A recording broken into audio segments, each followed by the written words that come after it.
Yeah, I mean, obviously a disappointing start, but give Eastern Kentucky credit. They came out, they hit shots. From a coaching standpoint, it's just a little disappointing. I thought they had more energy than we did. We told the guys all week, you got to manufacture your own energy. You know, it's a tough time, an early game. Football season still going on. You can't rely on the crowd to produce the energy. So that was disappointing. But I thought equally was a nice job of responding. I didn't think there was much panic going on. We were having some man-to-man conversations in the huddles, to say the least. But, I'm coaching some grown men, 6 seniors, 6 juniors. I thought they did a good job weathering the storm. And again, I give Shotty a lot of credit. I think that was an example of just an individual player just willing his team to stay in the game early. Coach, could we get an update on Stevenson out tonight and also Odiase and what the projection is for him returning? Yeah, so Lawrence, just like I said last time, same type of injury in his other foot that he had last year. They identified it early. A lot of confidence in our doctors and Chris, our trainer. He's already attacking the rehab. I think when it first started, they said anywhere from 5, 6, 7 weeks. It just kind of depends. I think he's in a cast. He keeps the foot still. He continues to rehab to stay in shape, and then they x-ray it again in a couple weeks to see how it's healing. But if there is such a thing with a positive, negative situation, the foot looks like it has a real chance to heal quickly, maybe quicker than last year. And Lawrence is doing a great job embracing the idea of staying in shape while he's out. So I look for him whenever we get the green light to play him again, he's able to come in immediately. With Naeem, just hadn't been feeling good lately. Had some kind of abscess in his throat. Basically, he's having a hard time keeping down food. Thought it might have been the flu or cold or what have you. And I found an abscess here. No big deal in terms of like he's going to be fine, but he's out for like 36 hours. So we're getting a lot of fluids in him right now, and he'll join the team in Cancun and be ready to go on Tuesday. Y'all held Mayo to 13 points, and most of the time it was either Zach or Aaron on him. What do you think of that specific defense? Yeah, well, first of all, I think he's as good as advertised. I know what a pro looks like when I see it, and he'll be a guy that plays after college. To me, he's a guy that could start on most BCS teams. To be all conference as a freshman and put those numbers up speaks for itself. And then he's already started his sophomore year off. Shot in a bunch of free throws, 90% free throw shooter, had 20 points against Auburn, so he had our full attention. I thought we did an okay job guarding him. I think from his point of view, he'd probably say he missed some easy shots. I'd agree with that. But give our guys a little bit of credit because we did make him take some tough shots. That sequence where Shadell had the steal layup there, midway through the second half, is that kind of what kind of embodies him as a player? Yeah, I think so. He's an energy guy. He makes things happen. There's different ways to win a fight. You play defense, you pick and choose your times, or you got heavyweights that just go at it. And Shotty's like a heavyweight. I think what makes you great in life is always sometimes your weakness. So with Shotty, he's going to be a guy that makes things happen. We got to live through some mistakes because we believe that he just brings more positive to the game than negative. And again, his will to keep us in the game in the first half was very impressive. Coach, you had several players actually play very good games. Certainly statistically, you look at it, and there's a bunch of guys who really stand out. Who would be your player for the game? Yeah, I think Millinghouse, just because of his effort, energy. I think he went 7 for 7 from the field, so I'm not a mathematician, but that's pretty good. And then I think offensive balance tonight, 5 people in double figures, another guy with 8 or 9 points in Zach. That's what we're looking for. Played pretty good percentage defense. I think they shot 36%. But this is the great equalizer in college basketball is the three-point shot. And so they hit 12 threes tonight, which we got to go take a look at.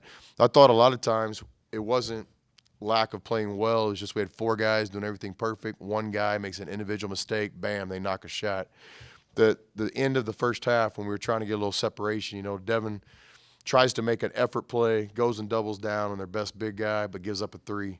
Tries to make an effort play at half court, get a steal, gets a little greedy, fouls him. And then Gio, he's telling me he didn't foul the shooter. I haven't watched the film. We've got a $100 bet on it. But NCAA rules don't allow me to bet or give the players money, so we've got a gentleman's bet. I think, 10 punches in the chest. If I'm right, 10 punches in the chest if he's right. Did anybody see that? Did he foul the three-point shooter at the end of the first half? He says he didn't. Okay. I don't know how I follow that up, but Coach, you talk about 4-1 all the time, and you talk about a senior or veteran team, individual players, but maybe not cohesive as a unit yet. Did you maybe like seeing a little bit of adversity early in this game and seeing them come together? That's a legit question. Like it's like as a competitor, of course, I don't want to see us get out to that kind of start, but you know, I look forward to adversity. Our track and field coach, assistant coach here at Texas Tech, heard him speak the other day in a forum. He's somebody I really, really respect. I don't know him that well, but his speech was about as impressive as I've ever heard. And he said, hey, I welcome adversity. I look forward to adversity. And I understand that. As a competitor, you're always looking to see how you respond. And as a coach, you want to see how your team responds. And so with each game, it gives different circumstances. Our team's a work in progress. Our journey continues. And tonight we proved to ourselves that we can overcome some early adversity. We got down in the game. Again, give Eastern Kentucky credit. That is a well-coached team with good players. That's a team that will compete for their conference championship this year, in my opinion. Coach, you mentioned that you were not pleased with how they came out, a little lethargic at the beginning of the game. Are you a little nervous about that, taking a road trip to Cancun with this group when they need to create their own energy after that first section? Yeah, I'm a lot of things, but I don't get nervous. I get concerned, and I expect the unexpected. And I've always thought my job as a coach, simply stated in like one sentence, is to do everything I can for our team to have a chance to win. And so the first thing I do is I look in the mirror. You know, is there anything I could have done different to get these guys off to a better start? But no, not nervous. I've got a veteran team here. We got a lot of confidence. We practice hard every day. We have an unselfish culture. But certainly it's just something we're going to have to overcome. You know, against North Texas, we didn't play great offensively. Defense won the game for us. Tonight, defensively, didn't guard the three-point line very well. Our offense wins the game for us. 60% shooting, 10 turnovers, 5 people in double figures, score 90 points when we're holding the ball late. So with each game, there's a different way to win. And so that gives me a lot of confidence that we've already seen in this early season that we have the opportunity and ability to play different ways. Any other questions for Coach before we let him go? We've got time for a couple more. We'll go to David in the back. How about one for Avery?